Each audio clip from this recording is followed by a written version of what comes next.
People with ADHD, yes, they are distractible. Yes, they are impulsive. Yes, they are easily annoyed by things happening in the room. They sometimes have a high level of emotionality as well. Not always, but often. However, people with ADHD can have a hyper focus, an incredible ability to focus on things that they really enjoy or are intrigued by. Now, this is a very important point because typically we think of somebody with ADHD as being really wild and hyperactive or having no ability whatsoever to sit still and attend. And while that phenotype, as we call it, that contour of behavior and cognition can exist, many people, if not all people with ADHD, if you give them something they really love, if a child loves video games, or if a child loves to draw, or if an adult loves a particular type of movie or a person very much, they will obtain laser focus without any effort. So that tells us that people with ADHD have the capacity to attend, but they can't engage that attention for things that they don't really want to do. And as we all know, much of life, whether or not you're a child or an adult, involves doing a lot of things that we don't want to do. Much of our schooling involves doing things that we would prefer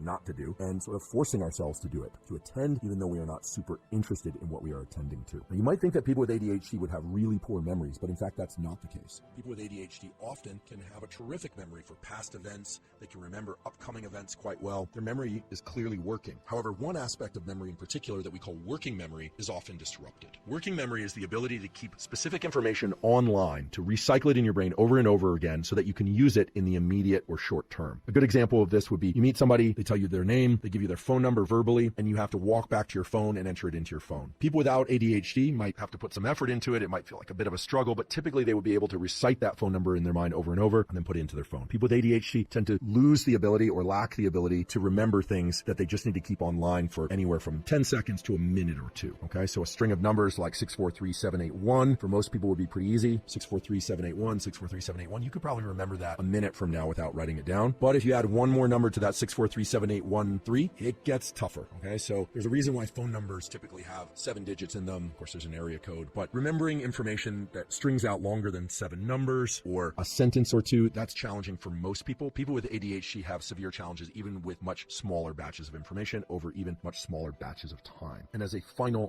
point, I also want to mention something about technologies that are making it harder for all of us to focus, regardless of whether or not we have pre-existing ADHD or not. You can probably guess where this is going. Everybody nowadays seems to have a smartphone. I'm sure there are a few individuals out there that don't have a smartphone. Nonetheless, most people have them. Most kids want one as soon as they can get them. And they are small. They grab our attention entirely. But within that small box of attention, there are millions of attentional windows scrolling by, right? So just because it's one device that we look at does not mean that we are focused. We are focused on our phone, but because of the way in which context switches up so fast within the phone, it's thought that the brain is struggling now to leave that rapid turnover of context, right? Many shows, many Instagram pages, many Twitter feeds, many websites, basically the whole world, at least in virtual format, is available within that small box. Unlike any other technology humans have ever dealt with before. Even though there are trillions, infinite number of bits of information in the actual physical world, your attentional window, that aperture of constriction and dilating that visual window is the way in which you cope with all that overwhelming information typically. Well, within the phone, your visual aperture is set to a given width. It's about this big. Typically, the phones seem to be getting bigger, but nonetheless, it's about that big. And within there, your attentional window is grabbing a near infinite number of bits of information, colors, movies. If a picture is worth 1,000 words, a movie is worth 1 billion pictures. The brain loves visual motion. And so the question is, does that sort of interaction on a regular basis lead to deficits in the types of attention that we need in order to perform well in work and school relationships, etc.? And the short answer is yes, it does appear so. We are inducing a sort of ADHD, and probably surprised and somewhat dismayed to hear that in order to avoid this decrease in attentional capacity, adolescents needed to use their smartphone for less than 60 minutes per day in order to stay focused and centered on their other tasks. Otherwise, they started to really run into significant issues. So 60 minutes is not much. I have a feeling that most young people are using their phone more than 60 minutes per day. I know I am. I think for adults, the number is probably higher, meaning if you're an adult, I'm going to just extrapolate from what I read in this study. It seems that probably